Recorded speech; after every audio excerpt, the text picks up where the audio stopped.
너희는 대체 뭐 했냐? 한국은 이미 다 끝냈는데. 여기 부하들에게 격노하는 일본 고위 관료가 있습니다. 한국이 3년 전부터 미국과 비밀 협상을 했다고? 우린 그동안 뭐 했어? 새벽에 베이징, 여기서도 비명 같은 고함이 터져 나왔습니다. 한국이 3,500억 달러 패키지로 핵잠수함 기술을 통째로 받았다. 너희는 왜 몰랐어? 전혀 몰랐다고? 우리가 회의만 하는 동안 한국은 이미 조선소의 특수도까지 만들고 있었어. 일본 방위성 직원들은 고개를 숙였고 중국 분석관들은 말을 잃었다는데요. 한국은 실행했고 우린 토론만 했다. 그렇다면 일본과 중국을 동시에 충격에 빠뜨린 한국의 비밀 전략은 대체 무엇일까요? 모니터에서 나오는 희미한 불빛이 어두운 사무실을 파랗게 물들이고 있었어요. 새벽 5시 32분. 워싱턴 DC의 하늘은 아직 칠흑 같은 어둠에 잠겨 있었죠. 제 손가락은 키보드 위에서 멈춰섰고 화면 속 속보 배너가 깜빡이기 시작했습니다. 긴급 속보. 트럼프 대통령. 에이펙 정상회담에서 한국 핵추진 잠수함 개발 승인. 커피 머그를 든 제 손이 공중에서 얼어붙었어요. 따뜻한 김이 피어오르며 안경 렌즈를 흐릿하게 만들었지만 눈은 화면에서 떨어지지 않았습니다. 클릭! 기사가 펼쳐졌어요. 스크롤을 내리는 마우스 휠의 작은 소리만이 고요한 사무실에 울려 퍼졌죠. 창밖에서는 이른 새벽 청소차가 지나가는 소리가 희미하게 들렸습니다. 3,500억 달러 규모 기술 이전 협정. 제 입술이 숫자를 따라 움직였어요. 3,500억. 억이 아니라 조단위였습니다. 손가락이 계산기를 두드리기 시작했죠. 틱, 틱, 틱. 한화로 환산하면 약 460조 원. 의자 등받이에 등을 기댔을 때 삐걱 소리가 났어요. 숨을 깊게 들이마셨습니다. 이건 단순한 승인이 아니었죠. 화면을 다시 응시했어요. 백악관 브리핑룸의 사진이 보였습니다. 트럼프 대통령이 연단에 서 있었고 그 옆에는 한국 대통령이 서 있었죠. 두 정상의 표정에서 뭔가 비범한 일이 벌어졌다는 걸 읽을 수 있었어요. 플래시가 터지는 순간을 포착한 사진이었는데 트럼프의 입꼬리가 살짝 올라가 있었고 한국 대통령의 눈빛은 침착하면서도 단호했습니다. 다른 탭을 열었어요. 펜타곤 공식 성명서였죠. PDF 파일이 다운로드되는 작은 소리. 딸깍. 문서가 열렸습니다. 대한민국 정부는 핵 추진 기술의 완전한 국내 생산 능력을 확보하게 됨. 마우스 커서가 특정 문장 위에서 멈췄어요. 연료 공급 문제 해결 시. 바로 이거였습니다. 제 눈이 가늘어졌죠. 대부분의 사람들이 놓칠 핵심이었어요. 이건 지금 당장 건조를 시작한다는 얘기가 아니었습니다. 기술을 넘겨받았다는 거였죠. 능력을 확보했다는 거였어요. 하지만 실제 건조는 연료 공급 문제가 해결되고 나서의 일이었습니다. 책상 서랍을 열었어요. 끼익. 오래된 금속 서랍의 소리였죠. 손이 파일 사이를 더듬었고 작년에 작성했던 분석 보고서를 꺼냈습니다. 종이 넘기는 바스락 소리. 42페이지. 한반도 해군력 균형 분석이라는 제목이 보였어요. 그때 제가 예측했던 시나리오들이 눈앞을 스쳐 지나갔죠. 한국이 핵추진 잠수함을 보유하게 되면, 하지만 그건 먼 미래의 일이라고 생각했었어요. 적어도 10년은 걸릴 거라고. 기술 이전은 불가능할 거라고. 틀렸습니다. 휴대폰이 진동하기 시작했어요. 부르르르. 책상 위에서 떨리는 소리가 울렸죠. 화면을 봤습니다. 편집장이었어요. 봤어? 문자 한 줄. 간결했지만 그 안에 담긴 긴박함이 느껴졌습니다. 지금 보고 있습니다. 답장을 보냈어요. 즉시 전화가 걸려왔죠. 따르릉. 한 번 만에 받았습니다. 이거 진짜야? 얼마나 빨리 쓸 수 있어? 펜타곤 공식 문서입니다. 백악관 브리핑룸에서 발표했어요. 2시간이면 됩니다. 1시간. 일본 반응이 벌써 나오고 있어. 전화가 끊겼어요. 뚜 하는 신호음만 남았습니다. 새 탭을 열었어요. 일본 방위성 홈페이지. 새로 고침, 새로 고침, 새로 고침. 클릭 소리가 연속으로 울렸죠. 6시 23분. 업데이트가 떴습니다. 하기우다 코이치 방위장관의 긴급 성명이었어요. 사진 속 그의 표정은 굳어 있었습니다. 양국 매무새는 단정했지만 눈가에 긴장의 주름이 보였죠. 한국이 승인받았다면 일본도 당연히 논의해야 합니다. 문장을 읽고 또 읽었어요. 그의 말 뒤에 숨겨진 의미를 찾으려고 했죠. 당연히라는 단어, 논의라는 단어. 하지만 현실은 달랐습니다. 다른 창을 열었어요. 일본 헌법 구조, 평화헌법, 국내 여론조사 자료. 그래프들이 화면을 채웠죠. 핵추진 잠수함에 대한 일본 국민의 지지율 34%, 반대율 58%. 손가락이 마우스를 잡았어요. 스크롤을 내렸습니다. 한국의 상황은 완전히 달랐죠. 지지율 미նում 67%. 두 나라의 숫자가 대조를 이뤘어요. 한국은 이미 국내 합의를 이뤄냈고 전략적 투자를 지속해왔으며 외교적 기반을 다져왔습니다. 일본은 논의 단계에 머물러 있었죠. 커피를 한 모금 마셨어요.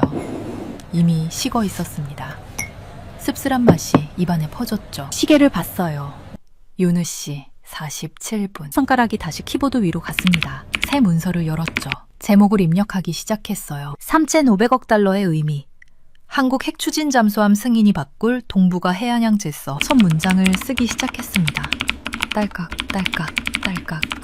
키보드 소리가 리듬을 만들어냈죠. 하지만 손이 멈췄어요. 뭔가 빠뜨린 게 있었습니다. 다시 펜타곤 문서로 돌아갔죠. PDF를 스크롤하며 세부 내용을 찾았어요. 8페이지, 9페이지, 10페이지. 그리고 발견했습니다. 기술 이전은 원자로 설계, 추진 시스템, 소음 저감 기술, 그리고 핵심 부품 국산화 로드맵을 포함함.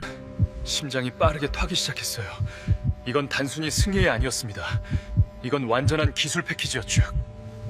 한국이 자체적으로 핵추진 잠수함을 설계하고 제작하고 유지 보수할 수 있는 모든 것을 받은 거였어요. 그리고 그 마지막 문장. 연료 공급 문제 해결 시 대한민국은 완전한 독립적 운용 능력을 보유하게 됨. 연료 공급 문제. 바로 그거였습니다. 퍼즐의 마지막 조각이었죠. 기술은 있어요. 능력은 확보했습니다. 하지만 핵연료는 아직이었어요. 책상 위에 또 다른 파일을 펼쳤습니다. 우라늄 농축시설, 핵연료 공급망, 국제 규제. 손가락이 특정 단락을 짚었어요. 한국은 이미 원자력 발전소를 운영하고 있었죠. 기술력은 세계 최고 수준이었습니다. 부족한 건 단 하나. 고농축 우라늄을 공급받을 수 있는 협정이었어요. 그리고 그건 시간 문제였습니다. 창밖을 봤어요. 하늘이 서서히 밝아오고 있었죠. 회색빛 새벽이 건물 사이로 스며들었습니다. 멀리서 새들이 지저귀기 시작했어요. 커피를 다시 한 모금 마셨습니다. 여전히 차가웠지만 이번에는 신경 쓰이지 않았어요. 손가락이 다시 키보드로 향했죠. 이건 시작일 뿐이었습니다. 그리고 저는 그 시작을 목격하고 있었어요. 모니터 화면이 깜빡이며 켜졌습니다. 새벽 4시. 연구실은 고요했죠. 컴퓨터 펜소리만이 낮게 웅뭉거리고 있었어요. 저는 뜨거운 커피잔을 양손으로 감싸쥐고 타이완 군사 전문 채널에 업로드된 인터뷰 영상을 재생했습니다. 화면 속에서 한 남자가 나타났어요. 리루 씨, 타이완 해군 퇴역 대령이었죠. 그의 이름 아래 자막이 흘러갔습니다. 30년 잠수함 작전 경험. 타이완 해협 위기 전문가. 그는 깔끔한 흰 셔츠를 입고 스튜디오 의자에 앉아 있었습니다. 배경에는 타이완 해협 지도가 걸려 있었고요. 인터뷰어의 첫 질문이 들렸어요. 겠으면 일본이 최근 타이완 유사시 군사 개입 가능성을 언급했는데 어떻게 보십니까? 리루 씨의 표정이 순간 굳어졌습니다. 그는 손을 테이블 위에 올려놓고 손가락으로 리듬을 탔죠. 한 번, 두 번, 세 번, 그리고 입을 열었습니다. 일본이 타이완 문제에 군사 개입을 감행한다면 그의 목소리는 낮고 단호했어요. 중국의 동펑 16 미사일이 기다리고 있을 겁니다. 카메라가 줌인했습니다. 그의 눈빛은 차가웠죠. 일본의 개입 능력은 환상입니다. 현실이 아니에요. 리루 씨는 손바닥을 테이블에 내리쳤습니다. 딱 하는 소리가 명확하게 들렸어요. 그는 계속 말했습니다. 일본 자위대의 현재 전력으로는 중국 인민해방군과 정면 충돌할 능력이 없습니다. 그들이 갖고 있는 헬리콥터 탑재 구축함과 이지스함으로 무엇을 하겠습니까? 중국은 수백 발의 탄도미사일을 오키나와와 일본 본토 기지에 동시에 쏠 수 있어요. 저는 커피를 한 모금 마셨습니다. 쓴맛이 입안에 퍼졌죠. 화면 속 리루 씨는 잠시 멈췄습니다. 물을 마시더군요. 투명한 유리잔이 흔들렸고 물결이 일었어요. 인터뷰어가 다시 물었습니다. 그렇다면 한국의 최근 핵추진 잠수함 건조 승인은 어떻게 평가하십니까? 이 순간 리루 씨의 표정이 완전히 바뀌었습니다. 그는 몸을 앞으로 숙였어요. 눈을 크게 떴죠. 손가락이 공중에서 움직이기 시작했습니다. 마치 보이지 않는 지도 위에 무언가를 그리는 것처럼요. 이건 그가 말을 시작했습니다. 중대한 발전입니다. 리루 씨의 목소리 톤이 완전히 달라졌어요. 아까의 냉소적인 어조는 사라지고 진지함과 그렇습니다. 경계심이 묻어났죠. 주목해야 할 것은 잠수함 자체가 아닙니다. 아직 건조되지도 않았으니까요. 중요한 것은 허가입니다. 그 허가가 의미하는 바가 무엇인지 생각해 봐야 해요. 저는 노트북 옆에 놓인 노트를 집어들었습니다. 펜이 종이 위를 달렸죠. 사각사각 소리가 조용한 연구실에 울렸어요. 리루 씨가 계속 설명했습니다. 한국은 이미 우수한 재래식 잠수함을 보유하고 있습니다. 장보고급 3배치 잠수함은 3,000톤급으로 리튬이온 배터리와 연료전지를 탑재해 잠항 시간이 매우 깁니다. 그는 손가락을 하나씩 펼쳤어요. 그런데 왜 핵추진이 필요할까요? 카메라가 다시 줌인했습니다. 리루 씨의 눈가에 주름이 잡혔어요. 이것은 단순 방어를 넘어선 핵 야망을 드러냅니다. 핵 야망, 그 단어가 화면 아래 자막으로 떴습니다. 빨간색으로요. 저는 화면을 일시 정지했습니다. 리루 씨의 얼굴이 정지된 채 저를 바라봤죠. 그의 표정은 무엇이었을까요? 우려? 존중? 두용? 커피잔을 내려놓고 저는 의자를 뒤로 젖혔습니다. 삐걱? 의자가 소리를 냈어요. 창밖을 보니 서울 하늘이 조금씩 밝아지고 있었습니다. 빌딩들의 윤곽이 어둠 속에서 드러나기 시작했죠. 다시 재생 버튼을 눌렀습니다. 인터뷰어가 물었어요. 한국이 핵 추진 잠수함을 원하는 이유가 무엇이라고 보십니까? 리루 씨는 잠시 생각하는 듯 했습니다. 눈을 감았다가 떴어요. 그리고 천천히, 매우 천천히 말하기 시작했죠. 한국이 직면한 위협을 봐야 합니다. 북한, 그렇습니다. 중국, 맞아요. 그가 손을 들었습니다. 일본도 있습니다. 배경화면의 지도가 바뀌었어요. 동해가 확대되었습니다. 그 가운데 작은 섬 하나가 빨간 원으로 표시되었죠. 독도, 리루 씨가 말했습니다. 독도. 한국과 일본 사이에는 해결되지 않은 해양 분쟁이 있습니다. 그리고 동중국해에서도 중첩되는 베타 접경제 수용 문제가 있고요. 그는 펜을 집어들었습니다. 종이 위에 무언가를 그리기 시작했어요. 핵추진 잠수함은 무제한 작전 반경을 의미합니다. 연료 보급 없이도 이 원안에서가 아니라 어디든 활동할 수 있다는 뜻이죠. 그래서 전략적 균형이 달라집니다. 펜이 종이 위를 달렸습니다.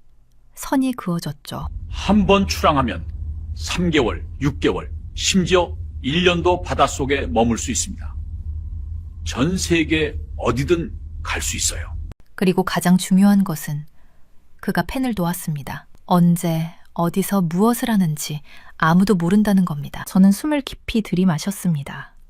연구실 공기가 차가웠어요. 에어컨이 우문거리고 있었죠. 리루 씨가 마지막 말을 했습니다. 현재 능력이 아니라 미래 잠재력을 봐야 합니다. 한국이 핵추진 잠수함 건조 허가를 받았다는 것은 향후 10년, 20년 후를 내다본다는 의미입니다.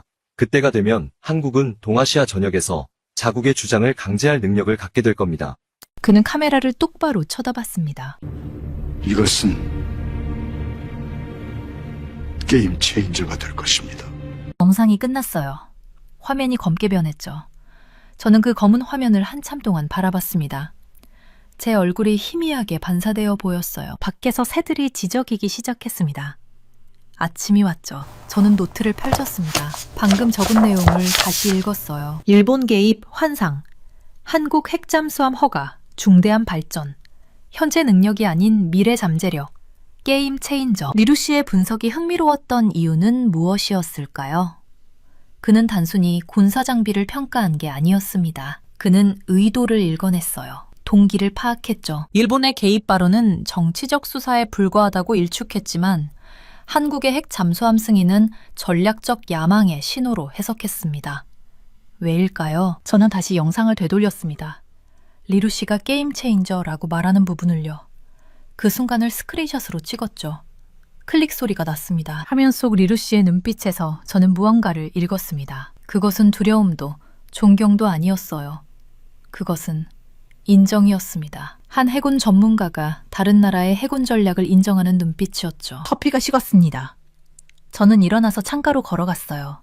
발걸음 소리가 바닥에 울렸습니다. 서울 하늘이 주황빛으로 물들기 시작했죠. 빌딩 유리창들이 아침 햇살을 반사했습니다. 리루 씨의 마지막 문장이 머릿속에서 맴돌았어요. 향후 10년, 20년 후를 내다본다는 의미입니다. 10년 후, 20년 후. 그때 동아시아는 어떤 모습일까요? 한국이 핵추진 잠수함 함대를 운용하고 있을까요? 그리고 그것은 지역 안보에 어떤 영향을 미칠까요? 저는 다시 책상으로 돌아왔습니다. 새로운 검색창을 열었어요. 키보드 소리가 타닥타닥 울렸죠. 한국 핵추진 잠수함 프로그램, 동아시아 해군 군비 경쟁, 핵추진 잠수함 전략적 가치. 검색 결과들이 쏟아져 나왔습니다. 수백 개의 기사, 논문, 분석 보고서들이요. 저는 첫 번째 링크를 클릭했습니다. 그때 제 핸드폰이 진동했어요. 부르르르. 메시지 하나가 도착했죠. 동료 연구원이었습니다. 오늘 오전 회의 있어요. 동아시아 해군 전력 분석. 널씨. 준비됐죠? 저는 화면을 봤습니다. 인터뷰 영상. 열린 검색창들. 가득 적힌 노트. 준비됐냐고요? 아니요. 아직 시작도 하지 못했습니다. 하지만 이제 어디서부터 시작해야 할지는 알았죠. 타이완의 한 퇴역 해군 대령이 보낸 경고. 그것은 단순한 군사 분석이 아니었습니다. 그것은 변화하는 동아시아 힘의 균형에 대한 통찰이었어요. 그리고 그 중심에 한국이 있었습니다. 저는 노트북을 닫았습니다. 딸칵 소리가 났죠. 이제 정말로 깊이 파헤쳐 볼 시간이었습니다. 부산의 아침 공기는 짠 바다 내음으로 가득했어요. 백스코 전시장으로 걸어가는 신발 소리가 대리석 바닥에 울렸죠. 멀리서 선박 경적 소리와 갈매기 울음이 들렸습니다. 전시장 문을 밀고 들어서자 차가운 에어컨 바람이 얼굴을 스쳤어요.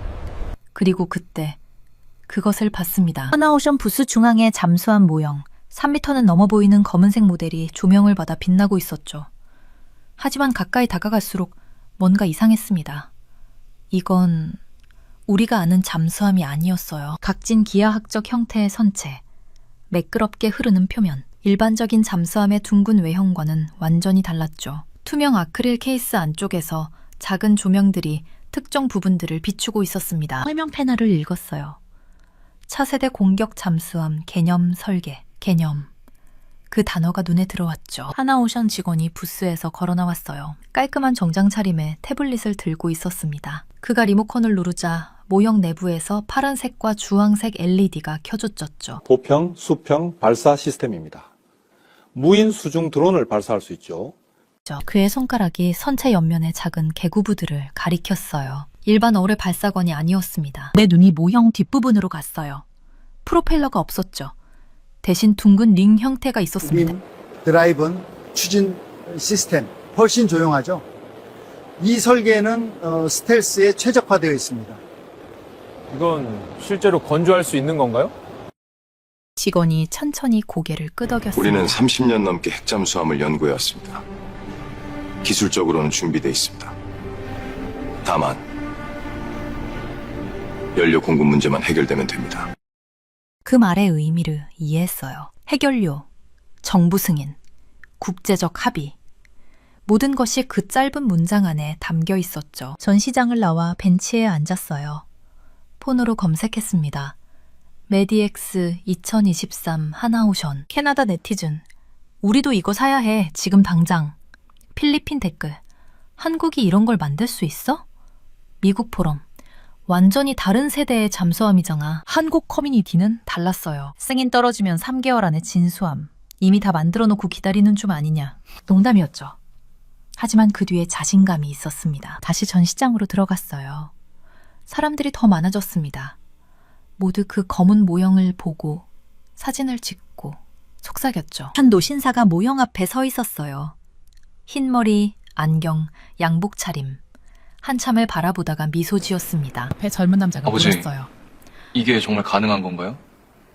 내가 조선소에서 일할 때 우리는 외국 기술을 배우느라 정신없었어. 도면을 뺏기고 기술자들한테 배우고. 근데 지금은 우리가 만드는구나. 아들이 아버지 어깨에 손을 올렸어요. 둘 다 말없이 서 있었습니다. 나도 함께 서 있었어요. 시간이 멈춘 것 같았죠. 이 검은 잠수함 모형, 이 개념, 이 가능성. 한국은 30년을 기다렸습니다. 조용히 착실하게 준비했죠. 그리고 이제 문이 열렸어요. 핵추진 잠수함 개발 승인. 개념은 곧 현실이 될 겁니다. 아마도 우리가 생각하는 것보다 훨씬 빠르게. 마지막 사진을 찍었어요. 모형과 사람들을 함께. 이 순간을 기록하고 싶었습니다. 왜냐하면 이건 단순한 전시회가 아니었으니까요. 이건 변화의 순간이었어요. 한국 해군력에, 한국 기술력에, 그리고 동아시아 안보구도의 변화를 알리는 신호였습니다. 전시장 밖으로 나왔어요. 부산의 바람이 얼굴을 스쳤죠. 그리고 나는 알았어요. 이 이야기는 이제 막 시작되었다는 것을. 베이징 시간 오전 9시 CCTV 본사 스튜디오. 거대한 스크린 앞에서 앵커가 원고를 내려다봤어요. 핵 경쟁 심화. 4글자가 화면에 떠올랐습니다. 한국의 재래식 잠수함 기술이. 앵커가 잠시 멈췄어요. 국제적으로 선진 수준에 도달했다는 평가가 나왔습니다. 스튜디오 뒤편 편집실에서는 분석가들이 모니터를 논시하고 있었어요. 누군가 펜으로 메모지를 두드렸습니다. 딱딱딱. 화면이 전환되었습니다. 장보고 수리급 잠수함의 모습이 나타났어요. 4,000톤급 선체가 수면 위로 솟아올랐고 파도가 부딪혔습니다. 수직 발사 체계를 탑재한 이 잠수함들은 이미 실전 배치되어 있습니다. 저희가 확인한 바에 따르면 현재 해역에서의 작전 임무를 수행 중이며 모든 시스템은 즉각적인 대응이 가능하도록. 편집실에서 한 분석가가 안경을 벗어 렌즈를 닦았어요. 문제는 그가 입을 열었습니다. 허가입니다. 화면에 미국 국무부 성명서가 떠올랐죠. 핵추진 기술 이전 허가. 다른 분석가가 창밖을 내다봤어요. 한국은 이미 모든 것을 갖추고 있었어요. 그가 말했습니다.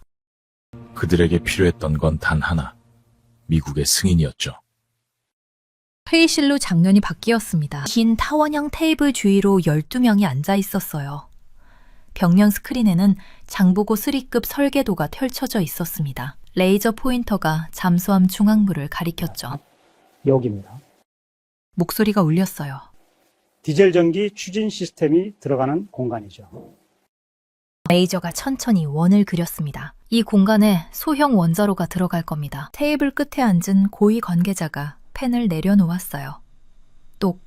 시기는 타임라인이 나타났습니다. 2025년부터 2035년까지. 빠르면 2028년. 늦어도 2032년입니다. 고위 관계자가 깊은 한숨을 쉬었어요. 그의 손가락이 테이블을 두드렸습니다. 똑똑똑똑. 그들은 이미 원자력 발전소를 운영해 왔어요. 수십 년 동안. APR 1400, UAE에 수출했죠. 한국형 소형 원자로 개발도 진행 중이에요. 화면이 한국조선소로 전환되었어요. 거대한 크레인들이 움직였고 용접 불꽃이 튀었습니다. 현대중공업, 대우조선해양, 삼성중공업, 세계 3대 조선소가 모두 한국에 있어요. 건조독 안에서 작업자들이 분주하게 움직였습니다. 쿵쿵쿵. 금속 발판 소리가 울렸어요. 섹션 3 용접 완료. 확인. 다음 섹션으로 이동하세요. 베이징 회의실로 돌아왔습니다. 한 분석가가 스크린 앞으로 걸어갔어요. 한국이 갖추지 못한 것은 단 하나였어요. 모두가 귀를 기울였습니다. 핵연료 농축 기술, 그리고 그것을 잠수함에 탑재할 수 있는 허가. 이제 그들은 허가를 받았어요. 미국으로부터. 젊은 분석가가 노트북을 열었어요. 타닥타닥타닥. 계산해봤습니다. 한국이 기존 장보고 3급 설계를 기반으로 핵추진 버전을 개발한다면 첫 번째 변수는 원자로 출력과 탑재 공간입니다. 그래프가 나타났어요. 설계 수정 18개월, 원자로 통합 24개월, 시험 운항 12개월, 총 54개월, 약 4년 반입니다. 빠르군요. 그들은 이미 플랫폼을 가지고 있으니까요. 처음부터 시작하는 게 아닙니다. 다음 날 아침 더 높은 층의 회의실. 25명이 넘는 인물들이 모여 있었어요. 군복, 정장, 학자들. 전면 스크린에 동아시아 해역 지도가 떠올랐습니다. 레이저 포인터가 한반도 남쪽을 가리켰어요. 한국의 핵추진 잠수함이 작전을 시작하면 작전 반경이 이렇게 늘어납니다. 빨간 원이 그려졌어요. 동중국 해를 넘어 남중국 해까지 뻗어나갔습니다. 무제한 항속거리. 재급유 없이 90일 이상 잠항 가능. 해군 장성이 팔창을 껐어요. 수정 속도는? 아무 추정 25노트 이상. 디젤 전기 추진보다 40% 빠릅니다. 지도가 확대되었습니다. 진해, 부산, 울산의 해군 기지들이 표시되었어요. 여기서 출항하면 48시간 내에 이 지점들에 도달할 수 있습니다. 빨간 점들이 남중국해 곳곳, 대만 해협, 말라카 해협까지 나타났어요. 한 관료가 물었습니다. 한국은 얼마나 건조할 계획입니까? 화면에 표가 나타났습니다. 장보고급 구척, 손원일급 구척, 장보고 쓰림급 구척. 한국은 항상 한 함급당 구척을 건조해왔습니다. 그렇다면 핵추진 잠수함도 구척 가능성이 높습니다. 침묵이 무겁게 깔렸어요. 장성이 일어나 창가로 걸어갔습니다. 쿵쿵쿵. 9척의 핵추진 잠수함. 우리 해안에서 200헬이 떨어진 곳에. 문제는 그들이 무엇을 건조하느냐가 아닙니다. 문제는 그들이 이미 건조할 수 있다는 것입니다. 모든 기술, 모든 인프라, 모든 경험, 그들은 다 가지고 있어요. 필요했던 건 단 하나, 허가였습니다. 마지막 슬라이드가 떴어요. 결론. 한국은 허가를 받았습니다. 시간표는 이미 시작되었어요. 우리가 논의해야 할 것은 언제가 아니라 어떻게 대응할 것인가입니다. 회의실문이 열렸어요. 비서가 서류를 전달했습니다. 국무원에서 긴급 보고를 요청했습니다. 오늘 오후 3시입니다. 모두가 일어섰습니다. 한 분석가가 마지막으로 스크린을 바라봤어요. 장보고 스르급 잠수함의 검은 실루엣. 그가 노트북을 닫았습니다. 딸깍, 허가. 단지 허가일 뿐이야. 하지만 그의 목소리에는 확신이 없었어요. 복도를 걸어나가는 발소리가 멀어졌습니다. 쿵, 쿵, 쿵, 쿵. 그리고 수천 킬로미터 떨어진 곳, 한국의 조선소에서는 용접불꽃이 여전히 튀고 있었습니다. 빛이 어둠을 뚫고 퍼져나갔어요.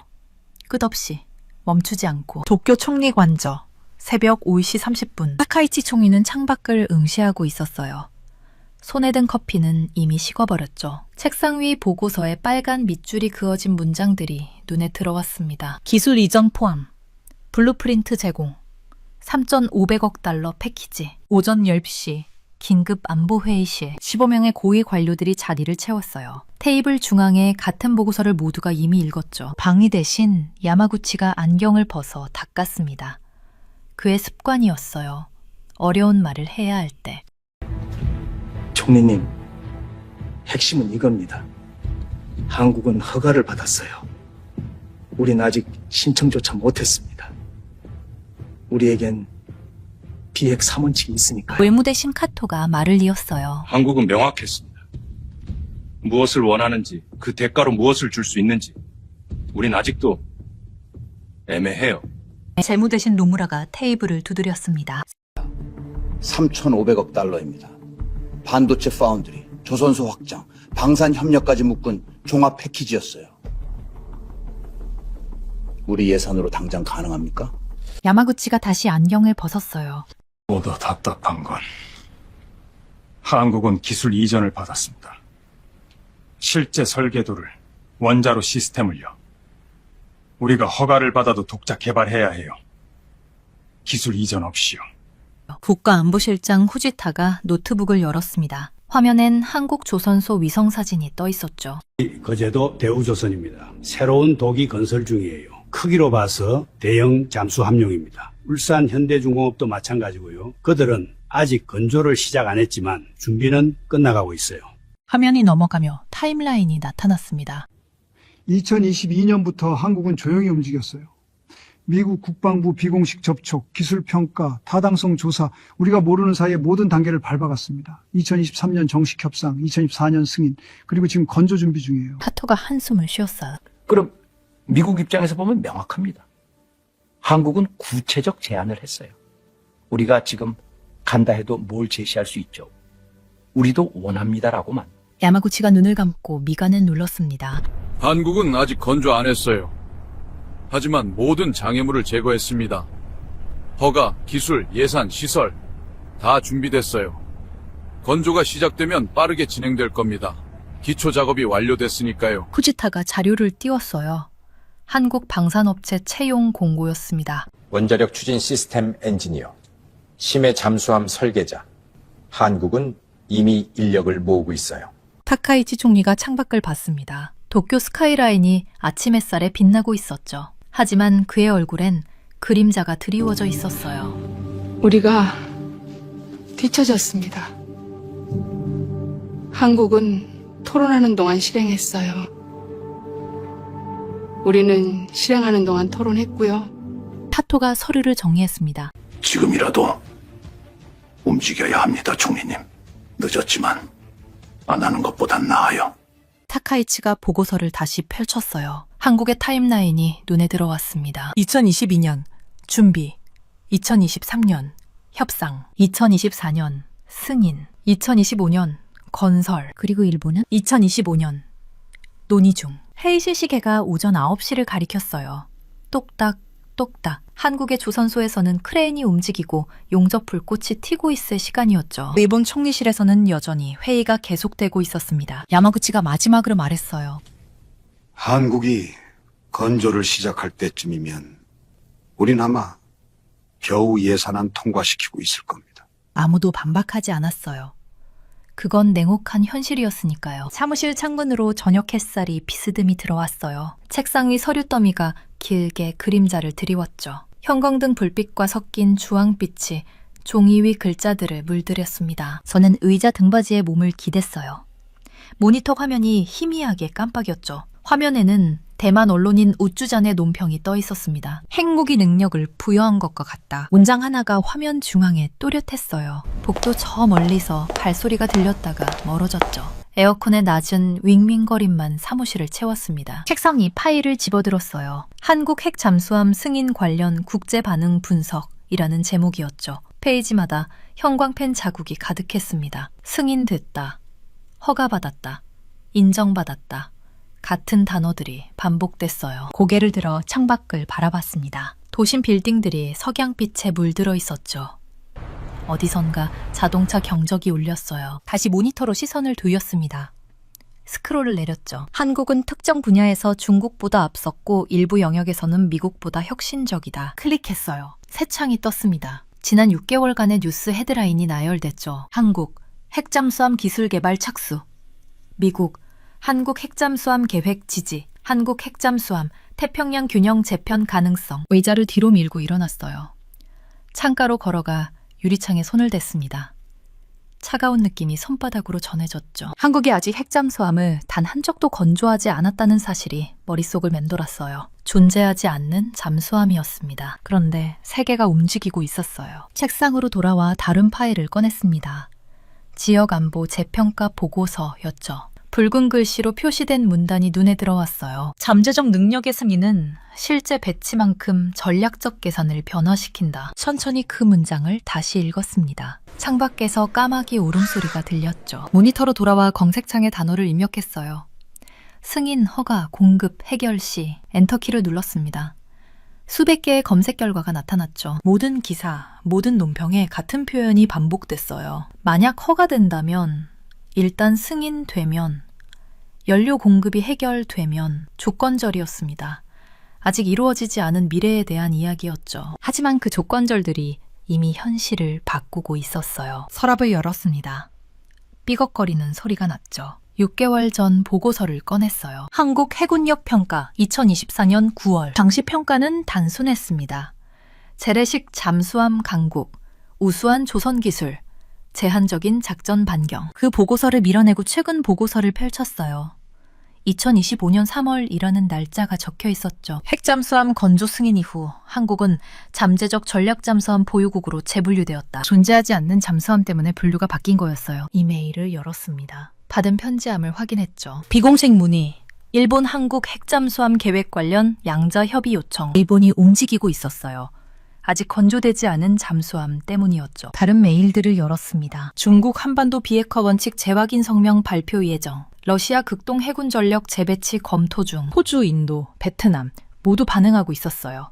존재하지 않는 것에 대해서요. 의자를 돌려 벽에 태평양 지도를 바라봤습니다. 빨간 핀이 여기저기 꽂혀 있었죠. 주요 해군 기지들이었어요. 손가락으로 한국 주변 바다를 천천히 따라갔습니다. 동해, 서해, 남해, 좁은 바다였어요. 재래식 잠수함에게는 충분했지만 핵 잠수함에게는 너무 좁았죠. 손가락을 더 멀리 움직였어요. 태평양 중앙부, 인도양 입구, 핵 잠수함의 바다였습니다. 시계를 봤어요. 저녁 10시 23분. 사무실 복도가 조용했습니다. 파일들을 정리했어요. 하나씩 서랍에 넣었죠. 마지막 파일 표지를 한 번 더 봤습니다. 태평양 전략 균형 변화 전망 2025에서 2030. 서랍을 닫고 열쇠로 잠갔어요. 짤깍 소리가 났습니다. 컴퓨터를 껐어요. 화면이 천천히 어두워졌죠. 가방을 들고 불을 껐습니다. 복도는 텅 비어 있었어요. 비상구 표시등의 녹색 불빛만 어둠 속에서 빛났습니다. 엘리베이터를 타고 내려갔어요. 1층에 도착했죠. 밖으로 나왔습니다. 저녁 공기가 차가웠어요. 거리는 여전히 북적였습니다. 사람들이 걸어 다녔죠. 일상이었어요. 하지만 저는 알고 있었습니다. 바다 어딘가에서 아직 만들어지지 않은 잠수함이 이미 파도를 일으키고 있다는 것을요. 승인된 미래였어요. 종이 위의 약속이었죠. 하지만 그 약속이 이미 현실이 되어가고 있었습니다. 체스 게임이 떠올랐어요. 5수 안에 체크메이트를 선언하는 순간이요. 게임이 끝난 건 아니었습니다. 하지만 모두가 결말을 볼 수 있었죠. 한국의 핵잠수함 승인도 그랬어요. 잠수함은 오늘 존재하지 않았습니다. 내일도 아니었죠. 하지만 언젠가는 존재할 거였어요. 그리고 그 필연성이 이미 태평양의 균형을 바꿔놓았습니다. 지하철역을 향해 걸었어요. 계단을 내려가 사람들 틈에 섞였습니다. 평범한 저녁이었어요. 평범한 귀갓길이었죠. 하지만 세계는 이미 달라져 있었습니다.